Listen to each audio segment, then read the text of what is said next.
All right, let's dive right into it. We're exploring those really head-scratching moments in animal behavior.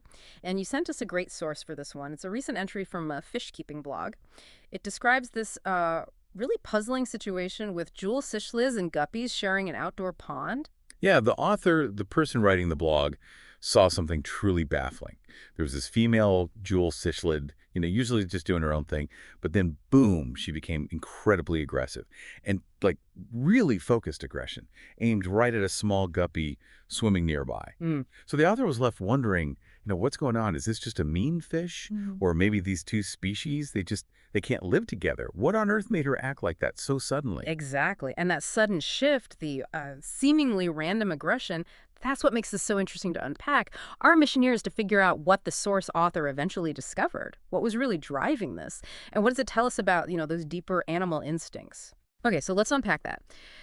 You've got this person, the blogger, who knows fish, right? They're experienced, but they see something that just doesn't quite fit their understanding, this sudden, focused attack. It felt wrong, out of character for the fish. It wasn't like a slow buildup of tension, more like flipping a switch. That's it, exactly. From the outside with no context, it just looks random. No. Maybe even mean-spirited, like that cichlid just decided it didn't like guppies that day. It really challenges how we think about, compatibility between species or even just individual temperament. The easy route would have been to just separate them, say bad mix, and move on. Right. But they didn't do that. They kept watching. And isn't that so often the key? Just patience, observation. Absolutely. Behavior, it's like a language, isn't it? You have to watch, listen closely, catch the details. And here, that patience really paid off. It was during feeding time, part of the daily routine. That's when they had the breakthrough. They realized something pretty major had happened right under their noses. Ah, okay, the aha moment the source talks about. So what was it? What did they find? Well, they found the trigger.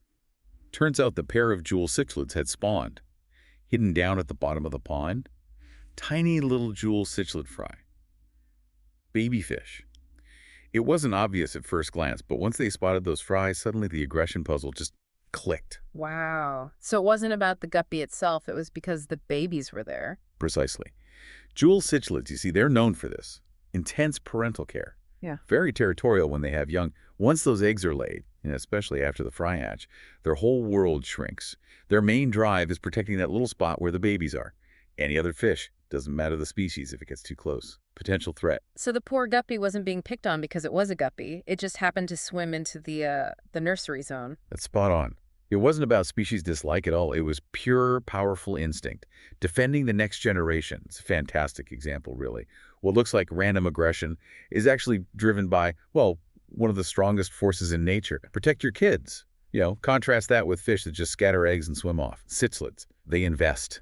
They defend. That completely changes the perspective, doesn't it? It stops being about a problem fish and becomes a demonstration of instinct. It really does. It shows how an animal's internal state, like being a new parent, can just flip a switch on behaviors you wouldn't see at other times. It underlines how much animal actions are tied to their life cycle, their sort of programmed instincts. Okay, so wrapping this up then, the big takeaway from this blog post is pretty clear. The Jewel Cichlids' aggression wasn't just random bad temper. It was triggered because the author discovered they'd spawned, they had vulnerable fry down there. The aggression was just fierce parental defense, protecting the young from anything getting close, even an innocent guppy. Yeah, and this story, it just illustrates it perfectly. Behavior that seems totally bizarre, totally out of character, often has a clear instinctual reason behind it, usually survival or reproduction. It really hammers home why it's so vital to understand a species' natural history, its life stages, its instincts, especially if you're observing them or caring for them. It gives you the context to, make sense of things that seem senseless otherwise. And the solution the author found once they understood the why was pretty logical. Just carefully move the guppies to another pond, keeps them safe from the protective parents, and lets the cichlids focus on raising their fry. Simple, once you know the cause. Right. Which kind of leaves you with a question to think about, doesn't it? Building on this idea, how many other animal behaviors that you see, maybe in your own pets or out in the wild, or even just like videos online, how many might have equally strong, simple, instinctual explanations just under the surface, waiting for us to understand? What surprising thing have you seen an animal do recently that maybe with a bit more context would suddenly make perfect sense?